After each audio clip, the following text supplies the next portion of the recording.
Hello everyone, glad to be back. Today is 27th of July, now it's 10 o'clock in the morning Moscow time.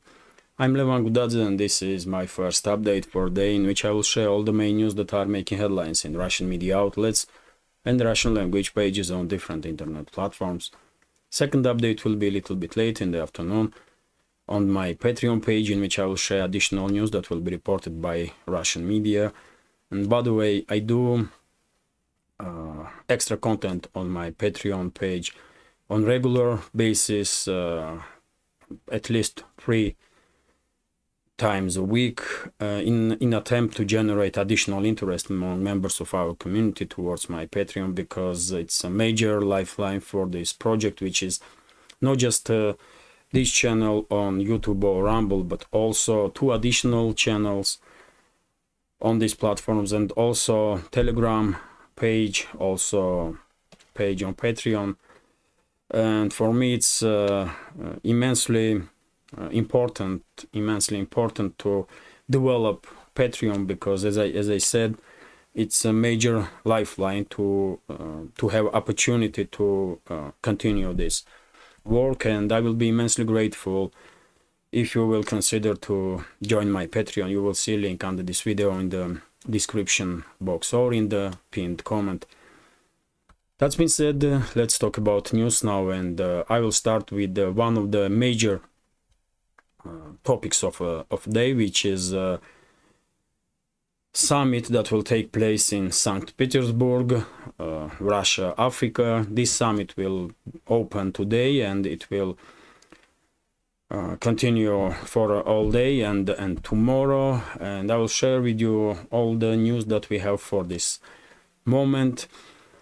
I did spoke about it quite a few times in previous updates, but anyway, I think it's important to once again mention this historic, I will say, historic summit. And according to latest news, it's at least 49 delegations from African continent that will participate in this summit. 27 delegations will be represented by presidents or prime ministers.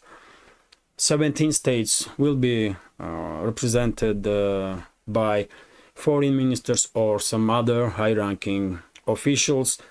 At this moment, we do have information that only 5 states from Africa will be represented only by ambassadors, so basically they did not send official delegations to St. Petersburg, which is unfortunate, of course, for those 5 states. And by the way, I did see comments from some of the members of our community. They were asking which 5 states are not participating in this conference, because if you try to search this topic, you will see headlines that 5 states will not participate, but which 5 states, there are no information about it. And well, one of these states, I also did search for this information, and I only find out that one of those states are Niger.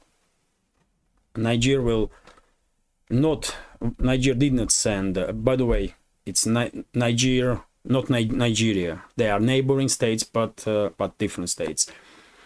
And Niger did not send its delegation to Russia, which is unfortunate, of course. But yet again, we had information today that this information that Niger did not send delegation has nothing to do with the military coup that are taking place in this state in Niger right now as we speak. First news from Niger about military coup came yesterday afternoon, and for this morning all we know is that militaries have been taking over governmental institutions. President of Niger was removed from his duties, and many other officials. Also, curfew have been declared in capital and many other cities of this state, and basically militaries that conducted this coup made a statement that they will guarantee physical security of former officials. Many international organizations condemned this coup d'etat, including African Union, if I'm not mistaken. Also, US did condemn this coup d'etat. United Kingdom, many other states, but yet again, decision to not send a delegation to this summit, Russia-Africa, was made by Nigeria's government before this coup d'etat did take place. There are some reports on media that former president that was removed from office was had close ties with France. He was ally of France, and when I read that information, you know, it's obviously some questions have been generated. I mean, who is behind this coup d'etat then? If a former president, let me give you his name. So Mohamed Bazoum. If Mohamed Bazoum was ally of France, then I mean, who are behind these actions? Maybe US, because French and US elites not always get with each other well enough. Maybe it's US, maybe UK, or maybe some other geopolitical players are involved. Who knows?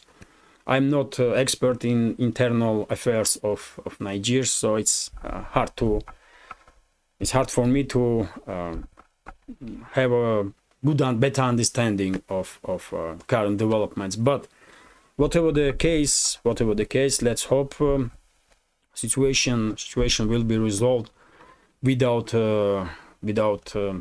military clashes and bloodshed. But yet again, only state that I know from these 5 that would not participate or did not send delegations to Summit Russia-Africa, one of them are Nigeria. Which 4 other countries did not send delegations, I don't know yet. And I don't want to speculate. I mean, we can guess, but well, I don't know for sure. And by the way, we also have information when it comes to this summit that one of the major topics that many African delegations will discuss is the grain deal, because for many states in Africa,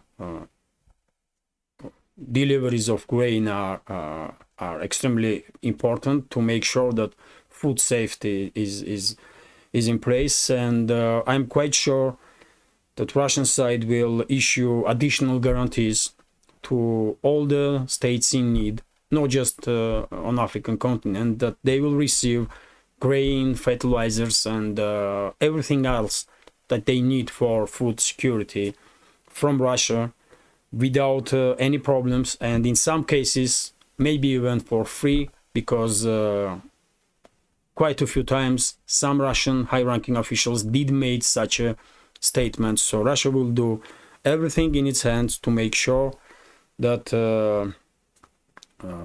there are no food shortages in African continent. Now let's talk about some other news, and first of all let me give you a quick, and by the way, Nigeria is here. That's Nigeria. It's Central African. It's neighboring Nigeria, Chad, Libya, Algeria, Mali, and Burkina Faso. Benin also. It's a big country, and hopefully situation will be resolved there with without bloodshed.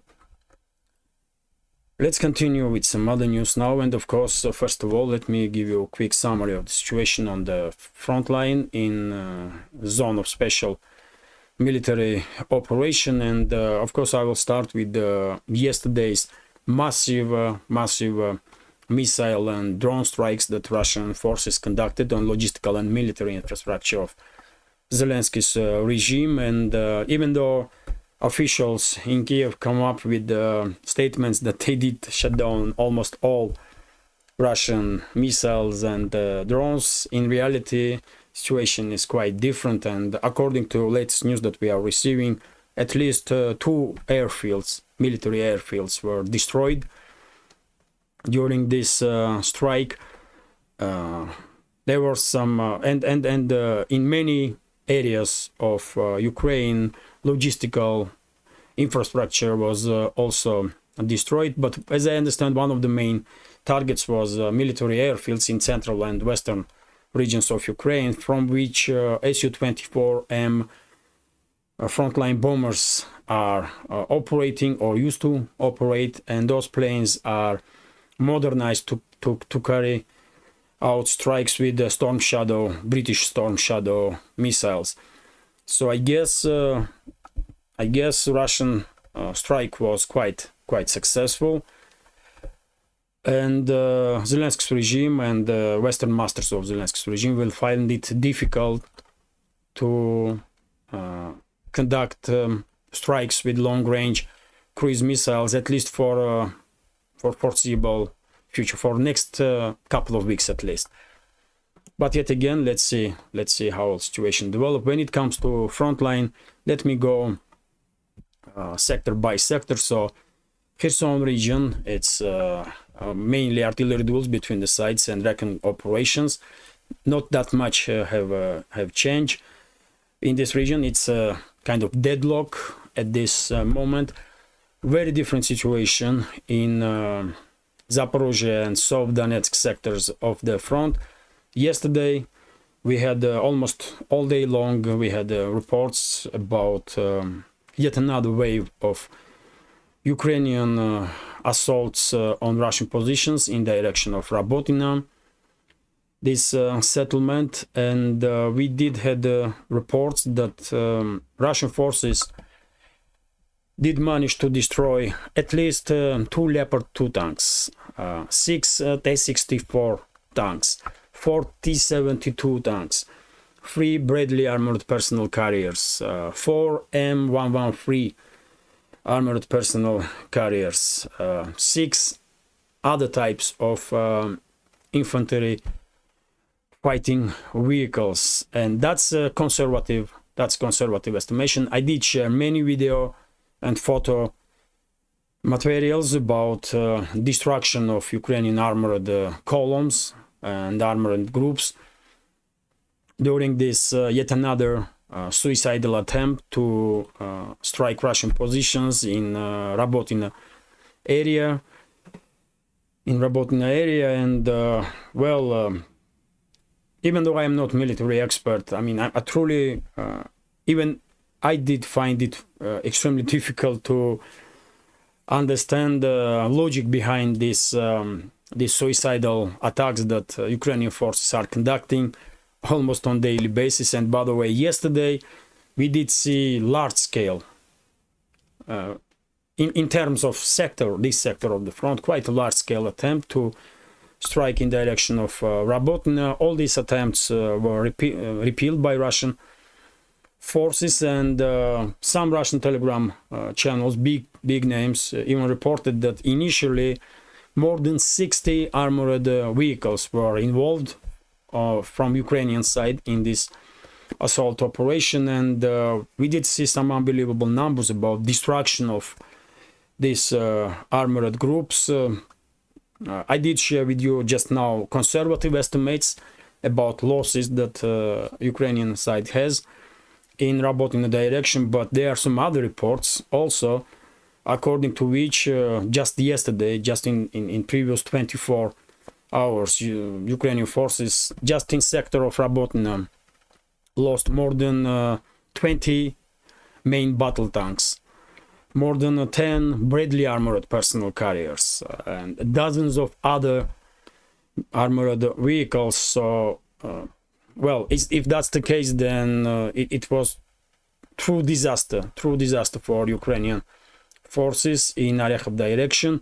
They may achieve some local scale success. They may establish control over some fields next to Rabotina, but as always, question is rising: is it worth to sacrifice hundreds and hundreds of soldiers and dozens of military equipment for some irrelevant field, which is not even on the first line of defense of Russian forces in this land bridge between Crimea and mainland Russia.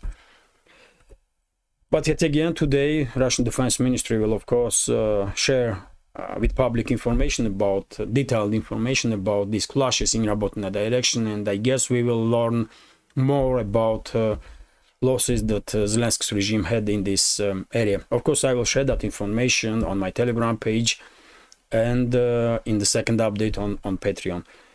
And by the way, also hot point is this bridgehead that Russia still controls between Ugledar and Gulyai-Pole. As I predicted quite a few days ago, Ukrainian forces did, seems like they did finish regrouping in this direction, and they are now beginning to become more and more active, and there were some clashes in this sector also. In direction of Urozhaina, in direction of this settlement here, Staromayskaya, and well, all the, according to Russian side, all the attempts, all the offensive, local scale offensive operations was repealed, and yet again there are many video and photo confirmations of destroyed Ukrainian armored vehicles in this sector. Also, it's almost 2 months now since this counteroffensive, Ukrainian counteroffensive has begun, and we can say with 100% certainty that this counteroffensive is total failure, and Zelensky's regime did not even manage to reach first line of defense of Russian forces. Only exception can be Rabotna direction, but yet again, many Russian experts are saying that Rabotna itself not in the first line of defense. It's close, but it's not the first line of defense. But in any case, this is only place when Ukrainian forces come close enough to first line of defense, and we should always remember that it's not just one line of defense in this land bridge, on this land bridge between Crimea and mainland Russia. It's 4, 5, or even 6 lines of defense. So Russian side very well prepared to repeal any counteroffensive, any attempt from Zelensky's regime to cut this land bridge and reach Azov Sea. Let me continue now. And when it comes to Donetsk direction, it's deadlock, we can say, operational pause, even though there are some local scale skirmishes, local scale battles in Marinka, which is here, by the way, Marinka, Krasnogorovka, in Avdiivka directions. Nothing is happening in the scale that will influence overall situation on this sector of the front.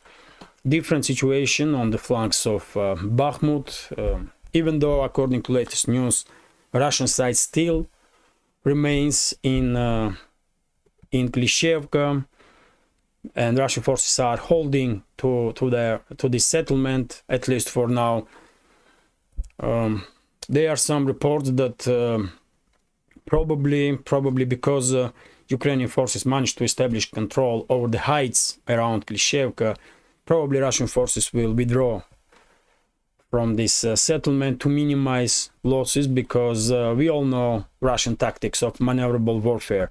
If any position is undefendable or demands heavy losses to be defended, then Russian side always prefers to save lives and withdraw, regroup, and then try to establish control over the lost territories when situation is improved. But yet again, at least for this moment, because of so many reinforcements have been sent by Zelensky's regime in this direction, seems like Ukrainian forces regain initiative in direction of Klishchevka, in direction of Kurdyumovka, in direction of this small settlement, Andreevka, between Kurdyumovka and Klishchevka. And well, it's hard to tell how will situation develop, but I would not be surprised if Russian forces will decide to withdraw from Klishchevka and establish a new defense line on the southern flank of Bakhmut. We also had reports that Ukrainian forces yet again did try to enter Berkhovka to conduct local-scale offensive operation in the direction of Berkhovka on the northern flank of Bakhmut, but as I understand, all the Ukrainian offensive operations in this area were repealed by Russian forces, and the initiative on the northern flank of Bakhmut still on Russian side, despite so many additional force that was sent by Zelensky's regime in this sector of the front. When it comes to northern flank of front line from Seversk to Kupiansk, it's mainly artillery duels between the sides, and if any one side is conducting offensive operations, it's Russian side. And we had reports yesterday afternoon, even this morning, that Russian forces in direction of Liman, in direction of Kupiansk, did manage to conduct successful operations and move forward for 2-3 kilometers in some areas. So yet again, I believe situation is ready, prepared on the ground to conduct large-scale offensive operation, as I was predicting for a while now, and it's only takes green light from Russian general staff, and Russian forces will begin large-scale offensive operation on the northern sectors of the front, from Seversk, Liman up to Kupiansk and entire Kharkov region even. Initiative is totally in Russian hands in that direction, and this is a quick summary for situation on the front line. I remind you that there are many other channels that devote much more time to situation on the front line, and they are discussing in detail all these local scale operations. It's of course a military summary. Of course, Alexander Mercuris, host of Duran Show, and many other channels that you can see in recommendation lists that I have under every video in description box. And if you want to know more in details about situation on the front line, those channels definitely provide much more detailed information. Now let me continue with some other news, and well, this is quite interesting. Breaking news for this morning. RIA Novosti is reporting that Russian FSB did find traces of explosive materials on yet another ship that was heading towards Rostov from Turkey,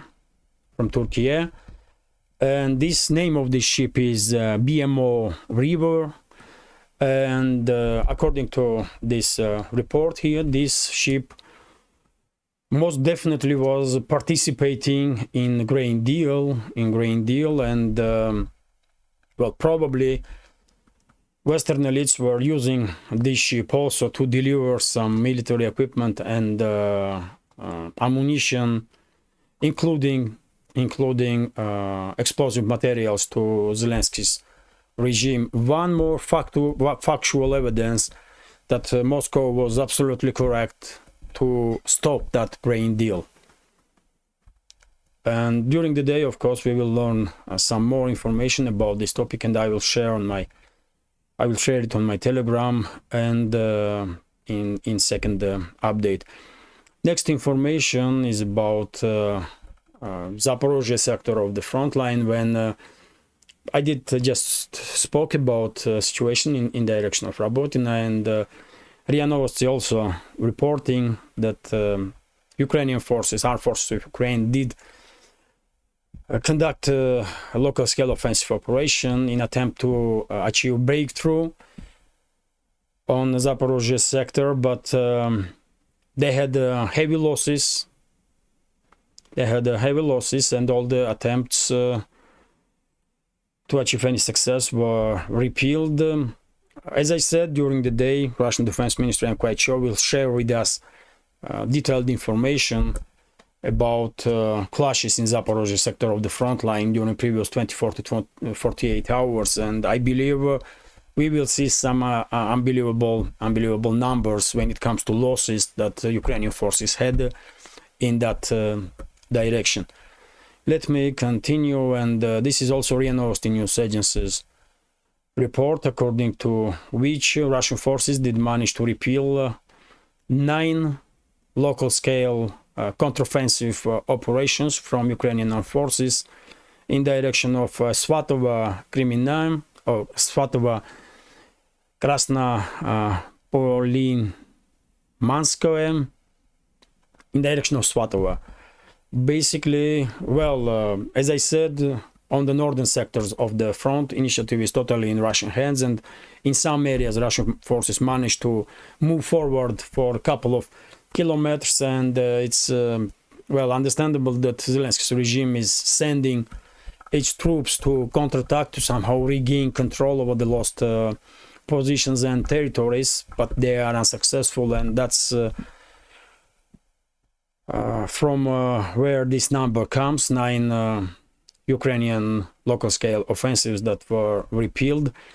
And next information exactly about what I just said, RIA Novosti reporting that Russian forces did manage to move forward in Krasnoliman direction up to 2,700 meters, almost 3 kilometers in depth of Ukrainian positions. It's a breakthrough, definitely breakthrough on that sector, on Krasnoliman sector of the front line. And as I said, Russian forces, I believe Russian forces are ready in the northern flank of special military operation to conduct large-scale offensive operations. It's up to general staff when they will decide to give a green light to Russian forces to conduct truly large-scale operations, but I'm quite sure they are locked and ready for such development.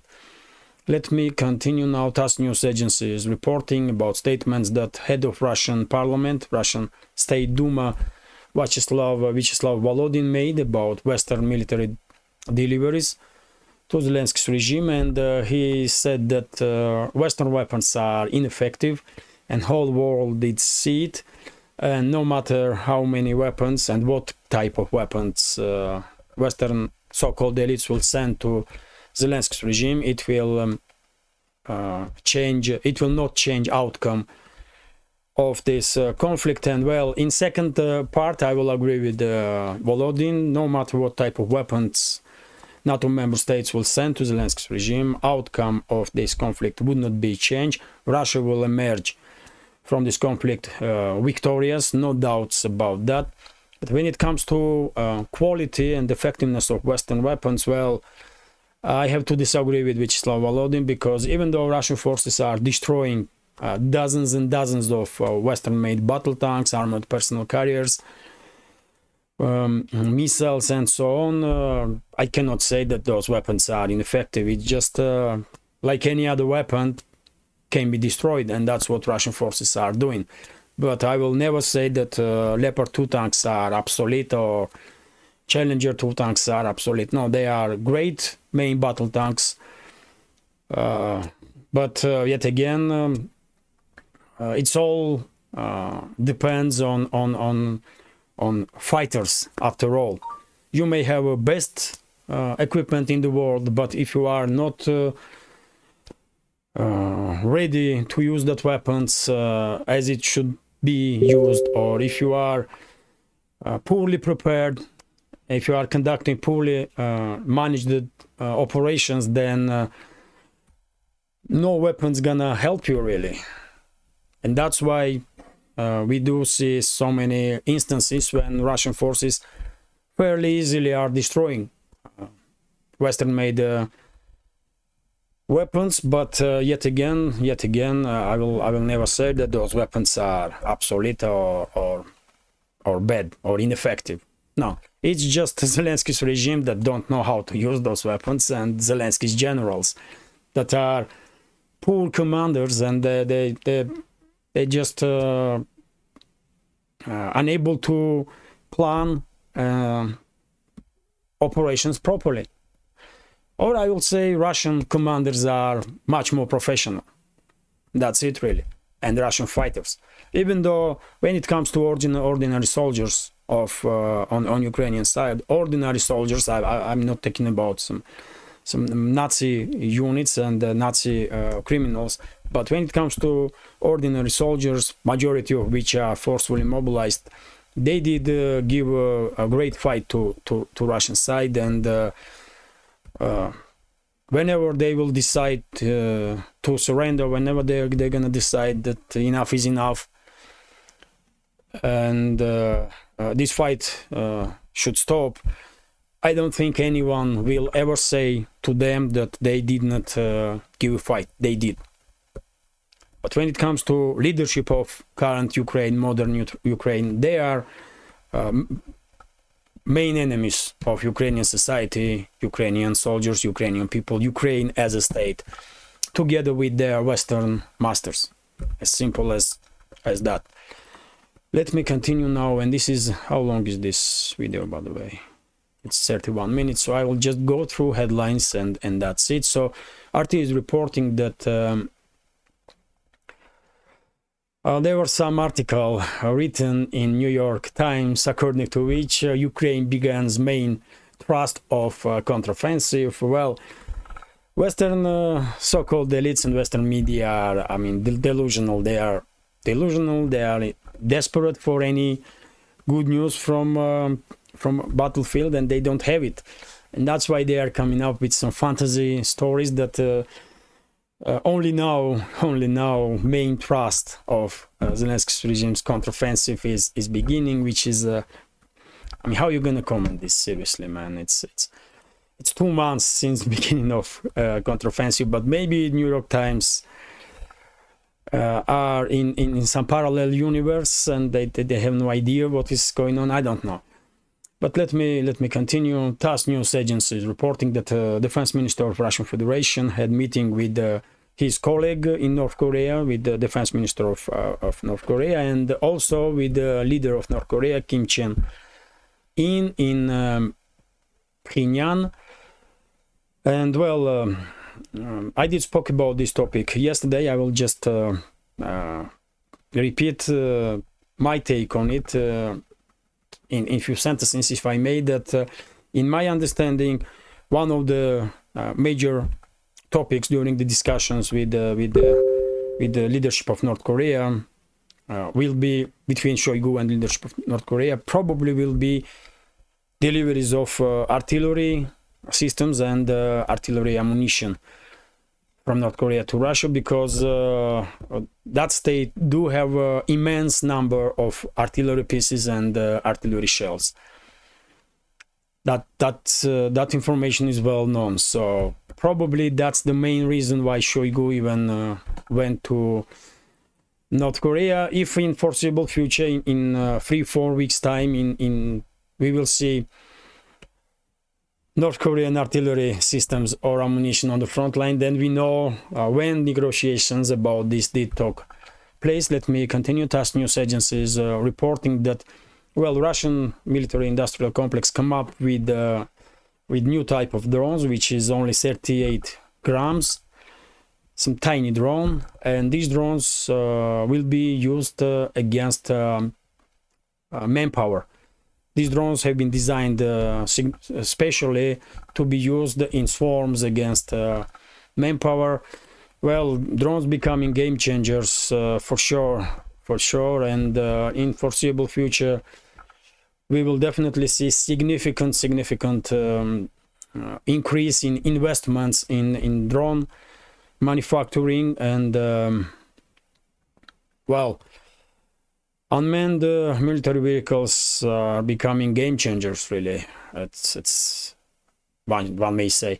Let me continue. And by the way, yesterday Putin did had a meeting with few leaders of African nations, and one of them was Fatah Sisi, head of Abdel Assisi. He's a head of Egypt, and President Putin also had a meeting with the president of Tanzania, if I'm not mistaken. And well, I believe during this summit, Russia-Africa, Putin will have many more meetings and negotiations with leaders of African states, and I believe in few days' time we will learn that some multi-billion agreements have been reached between Russia and African nation, which will be beneficial for both sides. And by the way, also interesting news, RIA Novosti is reporting that BRICS did not find any barriers or any reason for developing nations not to begin their foreign trade in national currencies, and this was stated by head of BRICS Bank of Development, Dilma Rousseff, and she also had a meeting with the president of Russian Federation, and during this meeting,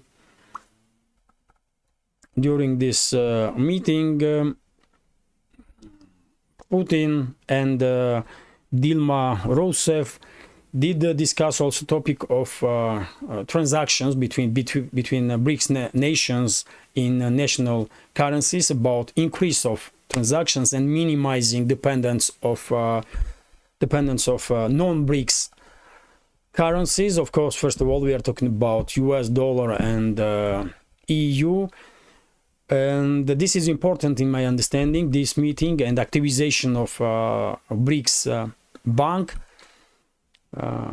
of Development, because, there are so many rumors that BRICS nations are planning to create BRICS currency as a reserve currency for a world that probably, this topic also will be discussed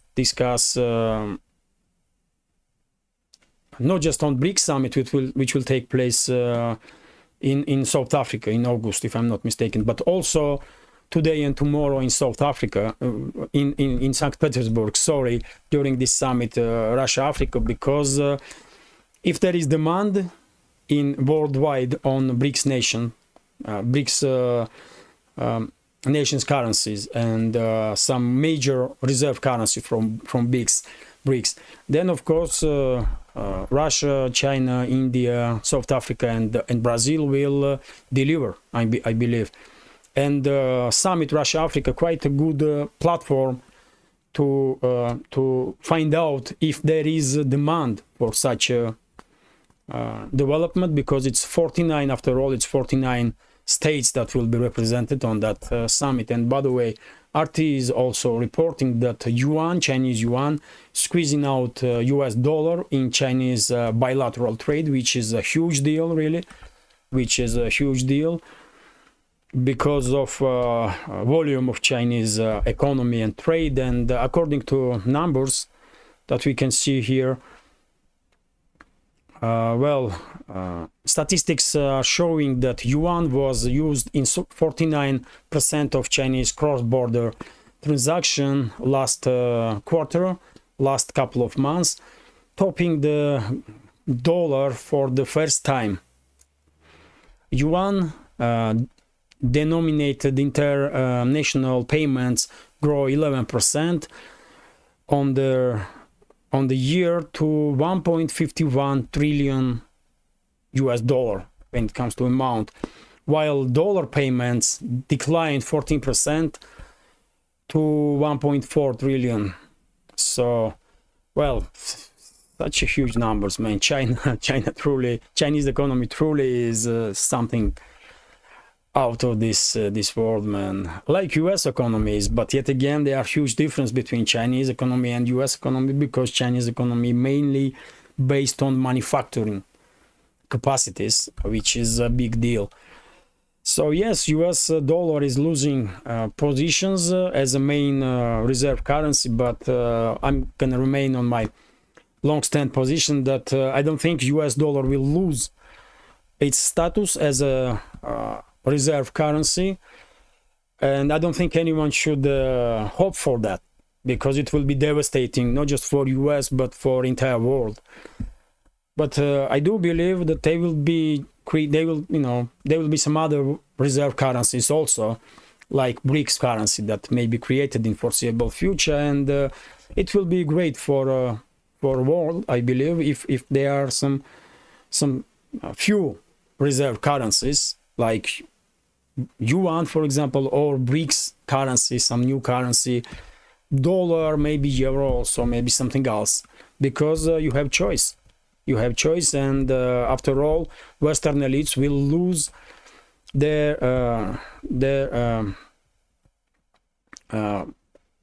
possibilities or opportunities to use euro and dollar as a weapon against countries or governments that they have issues with. And by the way, last news for today's update is also reported by RT. We have information that IMF, International Monetary Fund, once again rises Russian GDP outlook. So according to new data from IMF, Russian GDP in 2023 will rise 1.5% at least. Before this, IMF were stating that Russian economy will grow only 0.7% this year. But well, they are monitoring situation in Russian economy, and they are increasing the expectations now from 0.7% to 1.5%, which is one more indicator that Russian economy, despite all that pressure from the West, are doing quite okay really. So this is it for now. I hope you will find this update interesting, and if so, please click that like button and leave some commentary about any topic you like. More likes and comments definitely do make a huge difference, and YouTube algorithm does notice likes and comments, and well, if you can, please share links to my videos and my channel with your friends on Facebook, Twitter, Telegram, or any other platform that you are active on. That will also increase my chances to reach a wider audience. And if you think this channel is interesting, informative, useful, and deserves to exist in this field of news and political commentary, please consider to support with small donation through PayPal, buy me coffee, or by subscribing to my Patreon page. You will see links under this video in the description box or in the pinned comment. This is it for now. I did try to make video as short as possible, but it's still 43 minutes. But well, I hope you will find this update interesting. Have a great day and take care. See you soon.